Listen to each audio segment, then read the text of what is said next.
Olá, sejam muito bem-vindos a mais um podcast Segredos de Justiça, onde o mundo jurídico vira resenha. E como a gente gosta muito de histórias, a gente sempre traz alguém que tem várias histórias para contar. E nosso entrevistado de hoje é advogado, mas atuou em várias comarcas do estado, em várias cidades do estado do Espírito Santo, como procurador. Seja muito bem-vindo, doutor Francisco Cardoso de Almeida Neto. Muito obrigado, doutora Carla, pela oportunidade de estar aqui no seu podcast. Obrigado.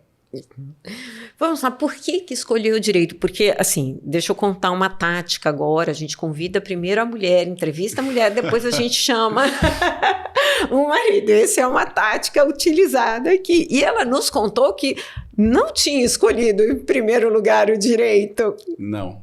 Como é que foi essa escolha? Eu tinha certeza que era engenharia. Ia fazer engenharia? Certeza. Por quê? Eu gosto muito, ainda gosto, de obra.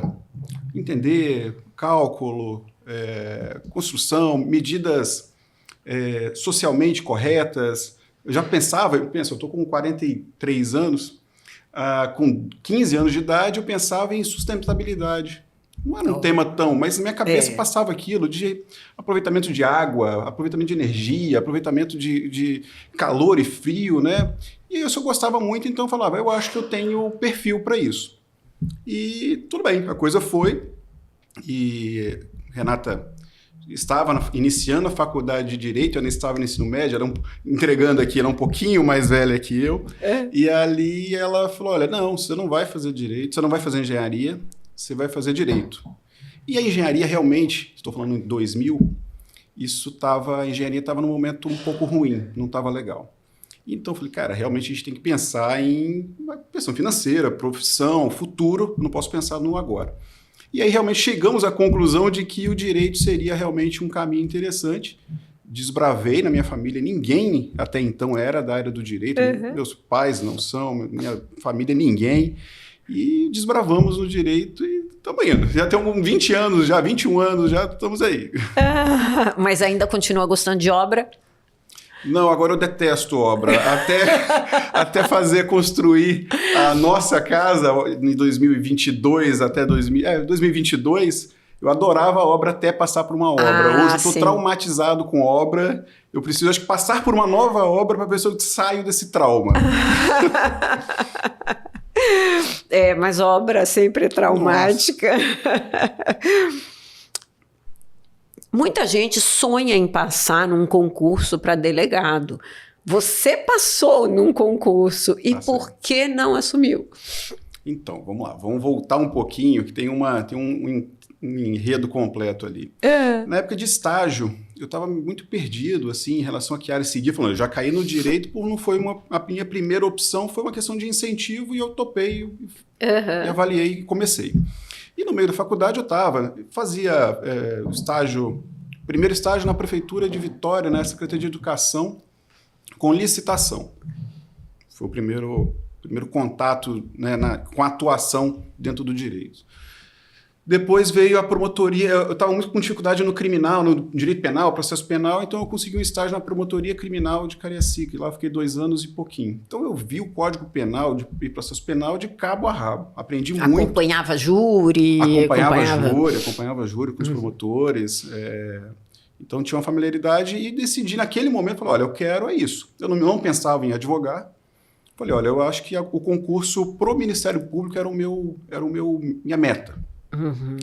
E estudei muito durante a faculdade inteira. Eu digo o seguinte, eu não sou nenhum gênio, mas sou dedicado. Então eu estudei bastante durante a faculdade, principalmente a segunda metade da faculdade, e comecei a fazer os concursos. E aí comecei a chegar muito perto. O primeiro concurso acho que foi da Polícia Rodoviária Federal, ficar por 1 ou 2 pontos, né? Ainda no ensino médio, era um cargo de nível médio naquele momento. E assim foi. Então eu tive a minha primeira aprovação antes de delegado como técnico do Ministério Público Federal.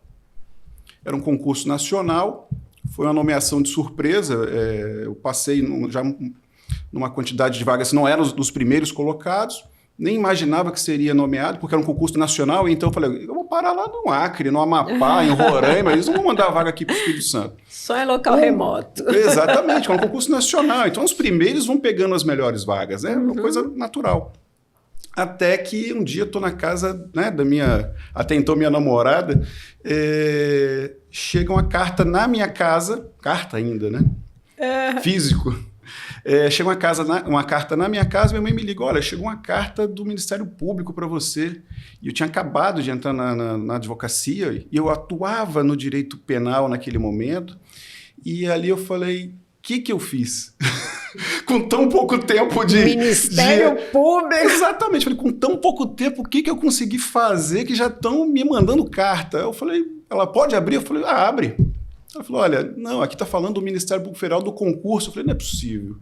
Eu falei, continua. Ela, não, então, para nomeação, para ir tomar posse. Eu falei, mãe, mas vê aí como é que está. Não, para comparecer na Procuradoria Regional de Vitória, do Espírito Santo, que fica em Vitória. Eu falei, não é possível. Aí pegamos na internet, falei, deixa eu ver. Vamos para a internet, nomeação Vitória.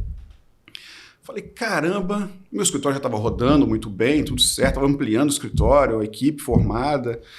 Aí veio a nomeação, falei, agora, eu tenho que assumir, eu posso desistir depois, eu não posso não tomar posse e depois falar eu queria. Então, o que eu fiz? Tomei posse, isso foi em 2006, tomei posse, comecei, fiquei, era um cargo de nível médio, mas o Serviço Público Federal é bem remunerado, e fiquei durante 1 ano e 9 meses e pedi minha exoneração.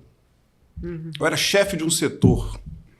Eu falei, não é meu perfil. Isso aqui não é meu perfil. Ficar em gabinete eu não aguento. Então, eu sou impaciente, eu sou inquieto. Eu gosto de novidade, eu gosto de ver as coisas acontecerem. E falei, olha, aqui não é o meu local. O local excelente para trabalhar, pessoas maravilhosas. Tenho uma boa lembrança de lá. Mas falei, não é aqui que eu me vejo daqui 10, 20, 30 anos. Então, falei, olha, estou pedindo exoneração. Saí e logo depois veio a nomeação, que eu tinha feito concurso também em 2006, para delegado de polícia, aqui do Espírito Santo. E já finalzinho do concurso, também não passei entre os primeiros, mas né, chegou minha vez de ser nomeada, na última nomeação, antes de encerrar o prazo de validade de concurso, nomeação. Haveria nomeação. Aí, na época, o Dirceu era o presidente do Sindicato dos Delegados de Polícia do Espírito Santo, e foi meu professor de direito penal, se eu não estou enganado, do processo penal, acho que foi penal mesmo. E aí ele faz contato comigo, Francisco, vai ser nomeação. Eu falei, Dirceu, eu acho que eu não vou assumir. Não vai? Eu falei, acho que eu não vou assumir. E aí uma colega me achou, que estava após a minha classificação, Francisco, você vai assumir? Que eu estou faltando 2, 3 ali para poder entrar, e essa é a última chance. Pensei, falei, não vou assumir. Não vou assumir. Eu falei, eu estou com o escritório estabilizado, a coisa funcionando, crescendo. Eu falei, eu vou ser nomeado... Em 2008, a Polícia Civil no Espírito Santo estava muito menos estruturada. Hoje ela é uma polícia super estruturada, mas ela era muito menos estruturada. Eu falei, eu vou parar no interior do estado, sem estrutura, longe de família. Eu falei, eu não vou não, deixa eu seguir aqui. Também, da mesma forma, eu não me vejo 20 anos dentro da polícia, não é o meu perfil. Acho que é uma classe super respeitada, merece todo o respeito, mas não servia para mim, não era para mim. Eu ia fazer mal para aquilo. Então eu decidi não tomar posse e seguir minha carreira na advocacia privada desde então. Muito bem, muito bem. E foi procurador municipal em algumas cidades aí, Aracruz, São Leopoldina. Conte-nos histórias dessa vivência, o que mais te marcou, né, nesse exercício do cargo de procurador municipal. Então, comecei com assessoria, cargos menores, fui assessor em Fundão. De lá eu fui ser procurador da Câmara de Santa Leopoldina, e aí terminou o mandato do prefeito, houve uma troca. O prefeito de Santa Leopoldina, reeleito, me chamou, fui ser procurador em Santa Leopoldina. De lá vim para Vila Velha, na época do Rodney Miranda, então fiquei 2014, 15, 16 com o Rodney. Rodney não foi reeleito naquela ocasião, dali encerrou automaticamente. 31 de dezembro termina Vila Velha, dia 1º de janeiro, Aracruz. 17 e pedaço de 18 E aí eu encerrei e falei, olha, chega. Não, a minha inquietude de mais uma vez, falei, não, chega, deixa eu tomar conta do escritório. Mas procuradoria municipal é sempre um desafio, cada dia é uma história, não é? Você tem de tudo ali dentro. Você tem de todos os temas. Demais. Você cuida do estagiário, que é uma função mais simples, né? Administrar um estagiário. Aí você cuida de orçamento bilionário, no meu caso de Vila Velha, por exemplo. Então, você participa disso, né? Então, é uma responsabilidade muito grande. E eu tenho uma característica minha, de novo, que é os meus problemas eu tenho que me tratar em relação a isso. Eu me sinto dono da coisa. E não dono no sentido de poder usar, eu posso tudo. Pelo contrário, eu me sinto dono da cidade, digamos assim, nas obrigações. Então, eu passava pela rua, eu via que tinha uma situação ruim, irregular, ou a necessidade de uma ajuda, e eu procurava os secretários ou as pessoas que seriam competentes para isso, para resolver. Isso me causava ali uma situação de, eu posso dizer, de excesso de cuidado com a coisa e acabava me atrapalhando em algumas situações. Mas procuradoria é aquilo, realmente a gente vê de tudo, de todos os temas e a todo momento vários causos para recordar ao longo desse tempo. Conte um caso que mais lhe marcou dessa época de procuradoria, lá em Aracruz, por exemplo. Em Aracruz? Vamos lá. Eu acho que Aracruz é uma característica, né? Aracruz é uma característica de ter uma colonização, digamos assim, de italianos, de índios, muito forte, e de negros. Então, eu acho que a gente tem um misto ali, e é um público que tem identidade própria.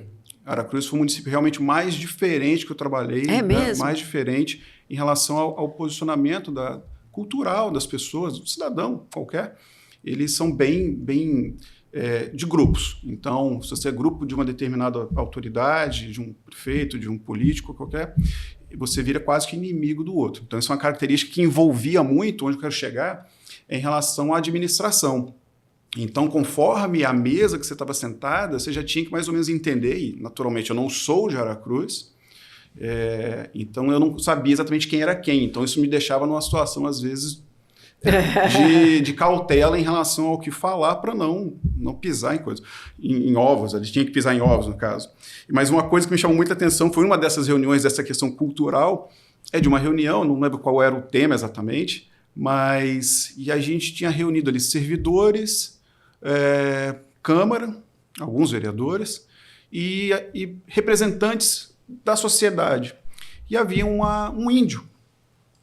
Ali eu achei estranho, assim, estranho não, eu achei diferente, porque eu nunca tinha participado de uma reunião com um índio, e ele estava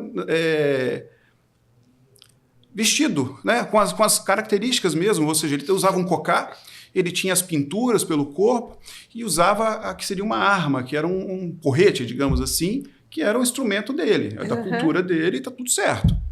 E ali eu achei aquilo estranho e tal. E o prefeito até pediu, olha, as armas, por favor, lá fora.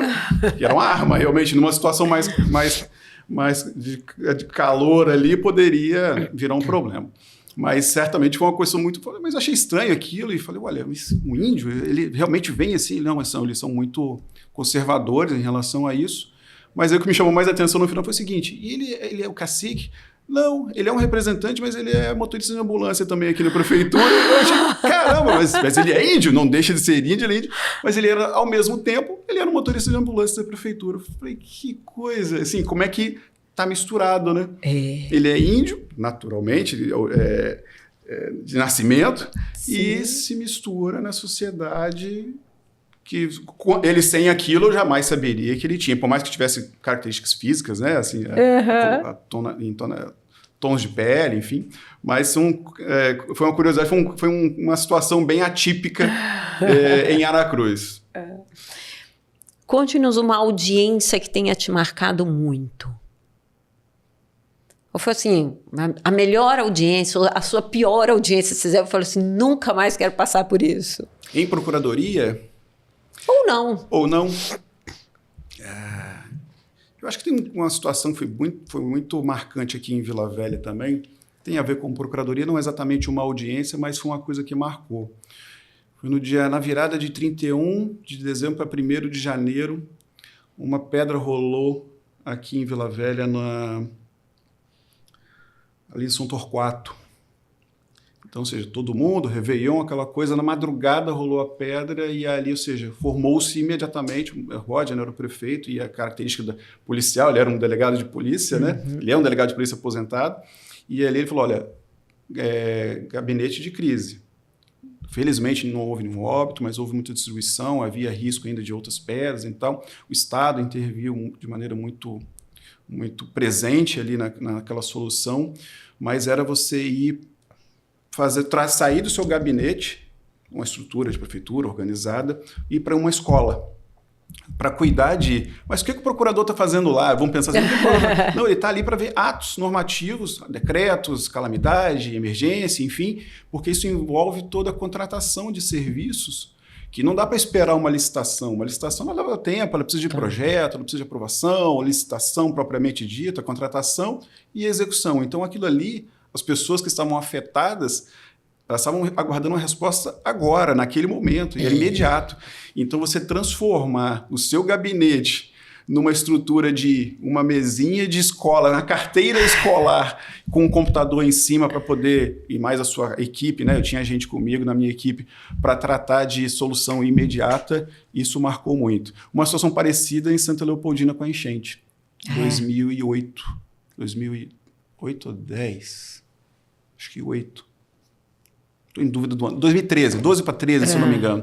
As enchentes, né? O Espírito Santo foi assolado. Linhares, por exemplo, a gente via aquelas imagens de Linhares abaixo d'água. E Santa Leopoldina aconteceu isso também. Santa Leopoldina tinha uma característica de... É uma cidade muito próxima do rio. Então, por conta de assoreamento, de aterros que foram feitos ali, principalmente na região de Cariacica, então hoje o rio sobe de maneira muito rápida. E ele veio de uma sequência de chuvas. E eu fiquei acho que uns 10 dias sem conseguir chegar em Santa Leopoldina.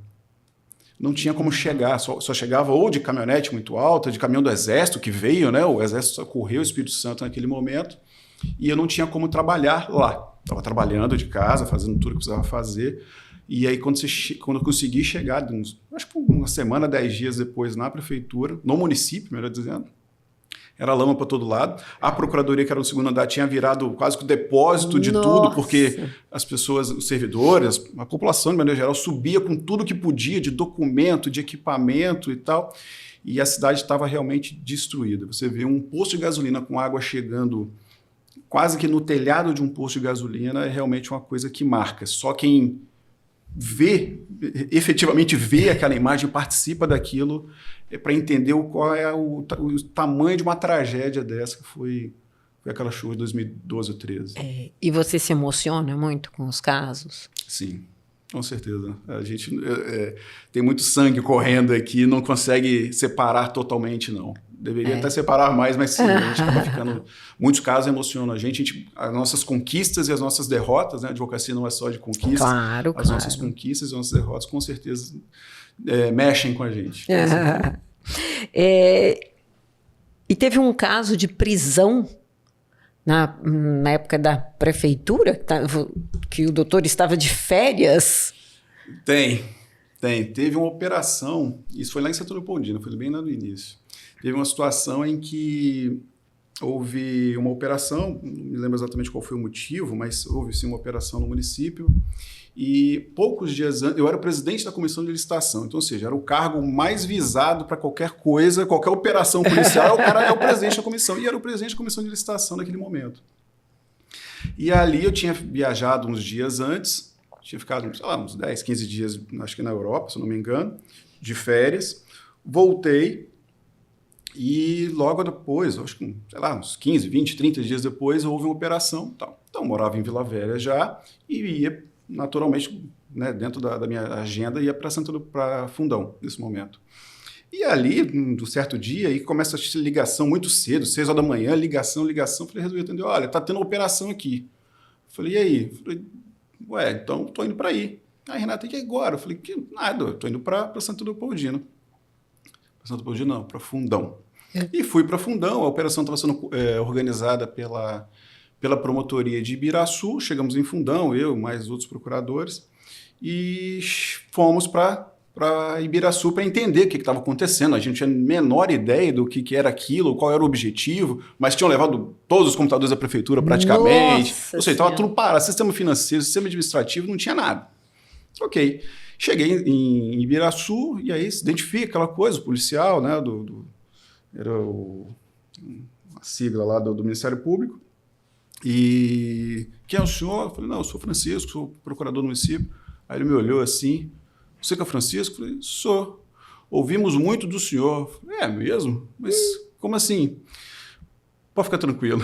Você estava viajando, falaram muito o nome do senhor, mas não tem absolutamente nada em relação que te envolva com isso. Pode ficar tranquilo. Eu falei, bom, era o que eu esperava realmente, mas a gente sempre fica com receio de alguém nos vender, digamos assim, né? Esses cargos têm problemas. E ali foi muito tranquilo, mas naquele momento deu um frio na barriga, não vou negar que deu, mas graças a Deus não era nada, ele deixou muito tranquilo também, olha, não tem nada não, você estava viajando, ele sabia, mas seu nome foi muito falado aqui nas conversas, eu falei, meu Deus, é por essas e outras que eu também não quero mais mexer com a administração pública, deixa eu estar do outro lado é bem interessante também de atuação profissional, advocacia privada.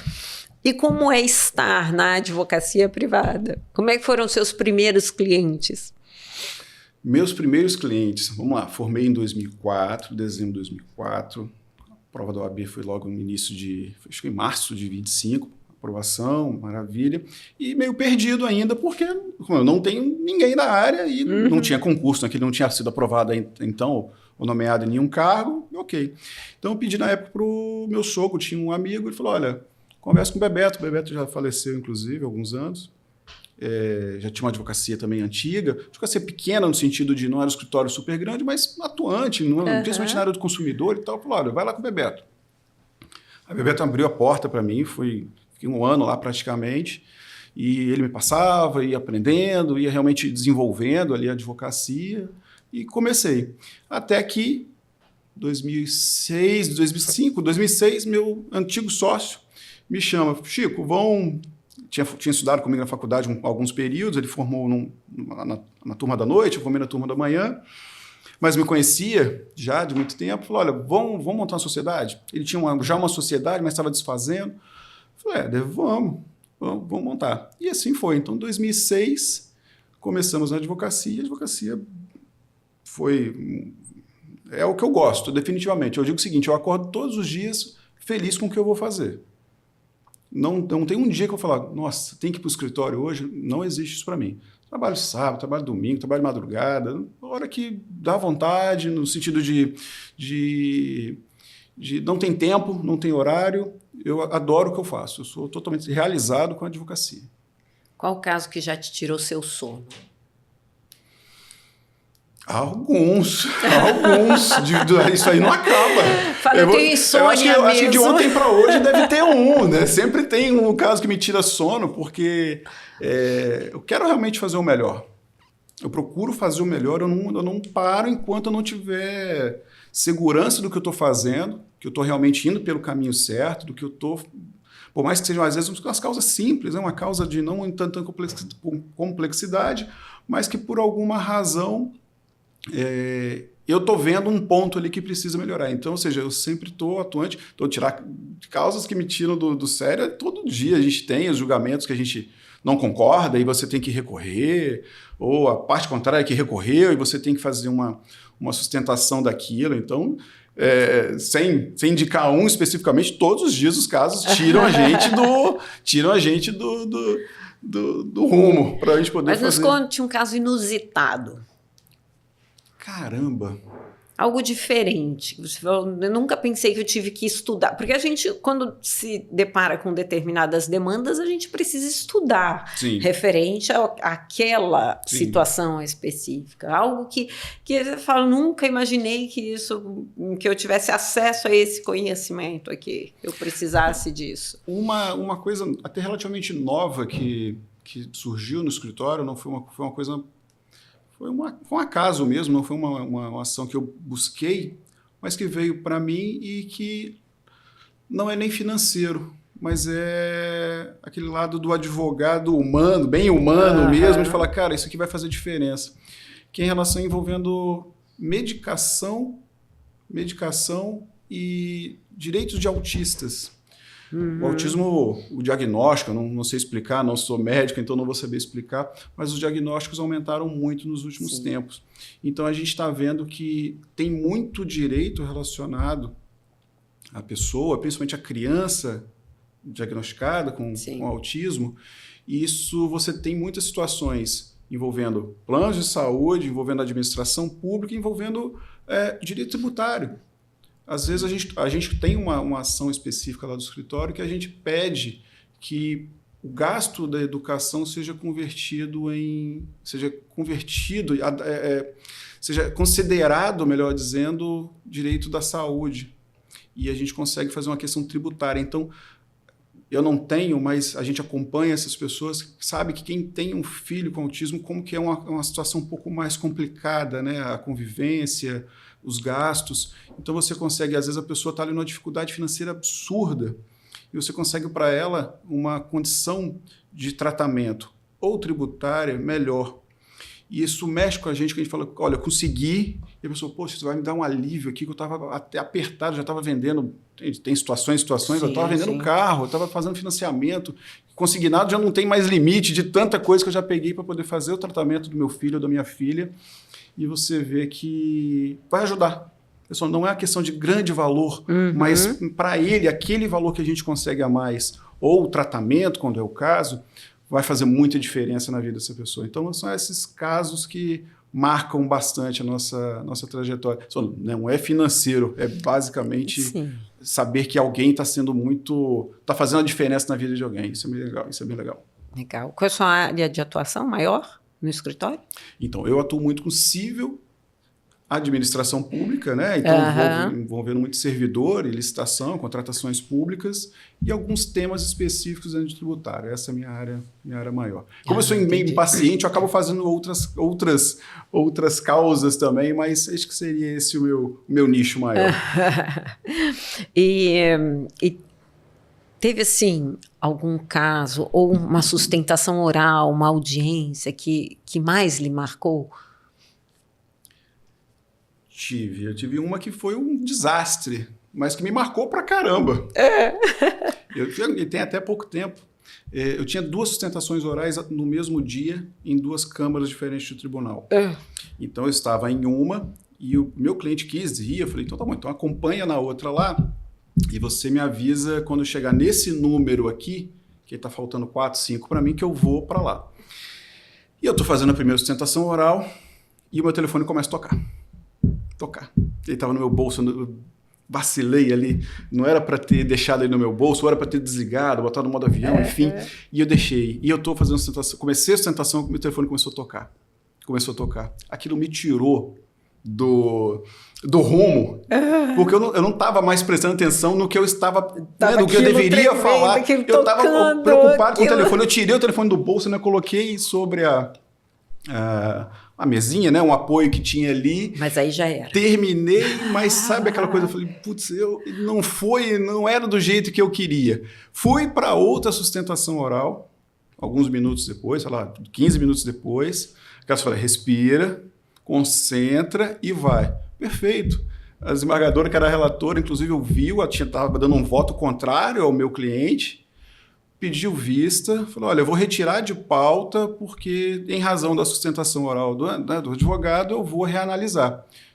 Ela reverteu o voto dela, eu estava perdendo naquele momento, se não fosse a sustentação oral, eu perderia aquela ação e a gente conseguiu reverter através da sustentação oral. Então, ou seja, a sustentação oral é uma coisa fabulosa, mas também se você não estiver na vibe da sustentação, como aconteceu, o telefone tocando, pode ser um problema. Então, isso me marcou muito, até para aprender. Nunca mais leve o telefone com você, ou tenha certeza de que ele vai. Na seguinte, já deixei lá na cadeira e pronto. Não tocou, se tocou, não sei, tá lá. Então, isso foi um ponto que me marcou bem recente aí. Foi negativo, mas foi positivo pensando no futuro. E como é que é o desafio de trabalhar com a esposa no escritório? De verdade, para mim não é desafio. Não é desafio? Não. É um conforto até, então. A nossa relação é muito boa. A gente já está junto há 20 anos, vai fazer 20 anos agora, esse mês de casado, então não é de agora, já é de muito tempo. Sim. E a gente cada um tem sua característica, cada um tem seu perfil, tem dias bons e dias ruins de não acordar bem, enfim, ou fisicamente não está bem por qualquer razão. Mas a gente já aprendeu que um já entende, já conhece bem o outro, então sabe o seguinte, olha, hoje não está muito legal, deixa lá, fica lá. Mas a gente troca muita ideia, a gente está sempre junto, a gente vai para os lugares juntos, a gente vai junto para o escritório, volta junto para o escritório, raramente a gente vai em 2 carros, para você ter ideia, a gente vai sempre junto, leva as crianças com a gente para a escola, já vai direto, chega bem cedo no escritório. Mas para a gente trabalhar junto não é problema. Pelo contrário, eu acho que é um privilégio. Eu acho que eu tenho a satisfação e os amigos sacanistas, eu não aguento. Eu jamais aguentaria trabalhar com minha esposa, ficar um dia inteiro. A gente está junto no escritório, já tem, acho que 2019, então já vai para 7 anos ali que a gente está todos os dias juntos. Que bacana. Isso é bom, né? Porque, assim, na hora de planejar férias, na hora de fazer, assim, tudo sabe dentro do contexto todo, inteiro, né? Então é tudo muito automático. Então aparece uma situação, a gente conversa, a gente troca ideia. Legal. E, naturalmente, durante o expediente, os assuntos se misturam, né? Envolve casa, envolve, mas a nossa relação é muito boa, tanto de casal quanto de sócios. Que bacana. Conta um cliente inesquecível. Carla. Cliente inesquecível. Que marcou a história aí do seu escritório, ou do rumo da forma como você enxerga o direito. Um cliente com quem você aprendeu muito, que te mostrou uma outra visão. Pode até ser uma prefeitura, né? Vai que... Não, eu acho que com a administração pública a gente aprende muito, é uma relação de altos e baixos, porque a todo momento você tem demandas e acontece, uma pedra que rolou muda a sua rotina, a chuva que aconteceu essa outro dia muda sua programação, não só a sua, mas toda a administração. O exercício de cargo de procurador, essa atuação que você já teve dentro de prefeituras, procuradoria e tal, mudou a sua forma de ver a administração pública e a forma da escolha do gestor municipal? Eu acho que sim. Eu acho que... Primeiro que a gente entende que não dá para fazer tudo, nenhum gestor vai fazer tudo. Pode ser o melhor, pode escolher quem quiser. Não tem gestor perfeito. E por que não tem perfeito? Tem questões financeiras envolvidas. Então, ou seja, administrar sem dinheiro, por exemplo, quando é o caso de alguns, é um caos. Nem a gente, né? Exatamente, é o que eu falo. Olha, em casa, se você não tem dinheiro, como é que você tem que escolher? Ou eu vou trocar de carro ou eu vou pintar a casa. Qual que você vai escolher? E na administração pública é muito pior. Eu vou fazer uma escola, uma unidade de saúde, eu vou asfaltar. Para onde eu vou? Então é escolha. E aí você envolve muita coisa que, além dessa escolha, se fosse só isso, era fácil. Então tá, então vou investir todo na saúde e na educação, que é o principal. Mas isso envolve a política no sentido de que, olha, por mais que eu tenha que gastar com saúde, eu também tenho que gastar num determinado bairro, porque ali tem uma importância, aquela comunidade precisa, eles não precisam de saúde nesse momento, ela está assistindo, mas eles precisam de rua, eles precisam de esgoto.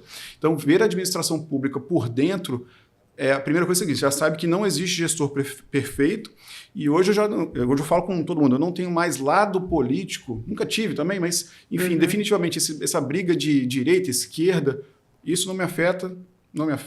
Tenho o meu preferido? Até tenho, mas é o seguinte, quem vai ser o próximo presidente, quem vai ser o próximo prefeito, o próximo governador, não me interessa. Quem for, a gente vai trabalhar e vai tocar, ele vai errar, ele vai acertar e vida que segue.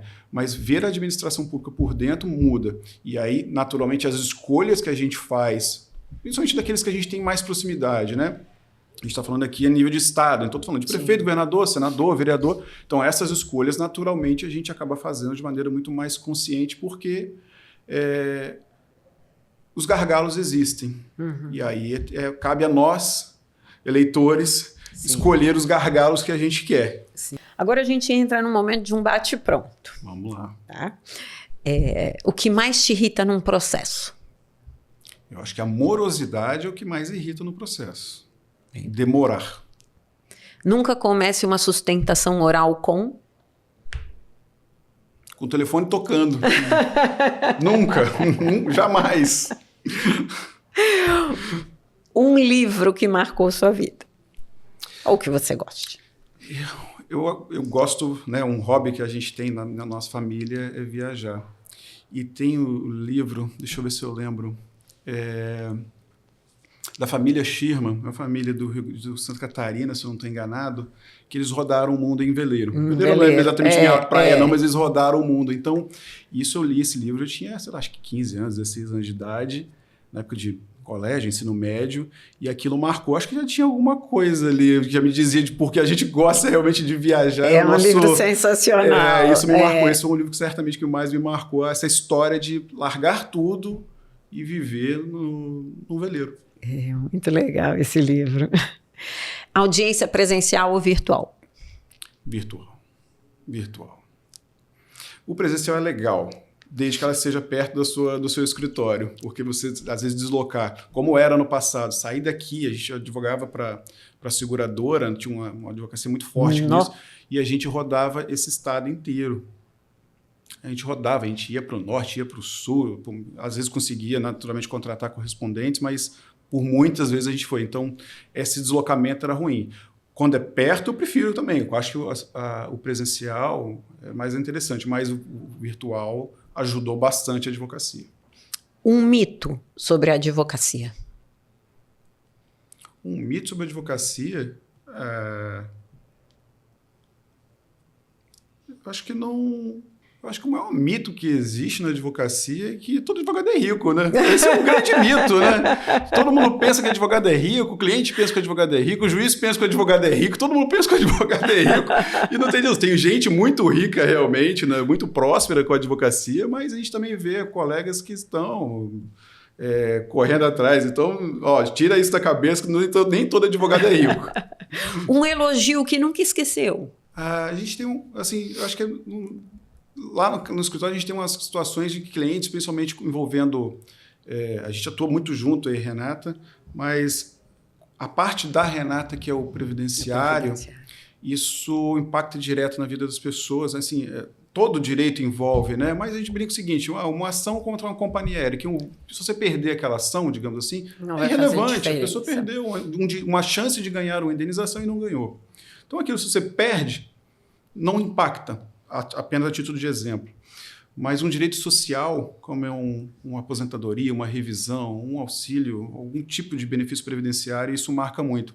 E a gente, essa não é a Renata que toca, mas a gente divide muito as ideias, muitas vezes, como encaminhar, e quando chegam as mensagens de vídeo, de áudio, ou escrito que seja, os agradecimentos, aquilo vai mudar a vida da pessoa.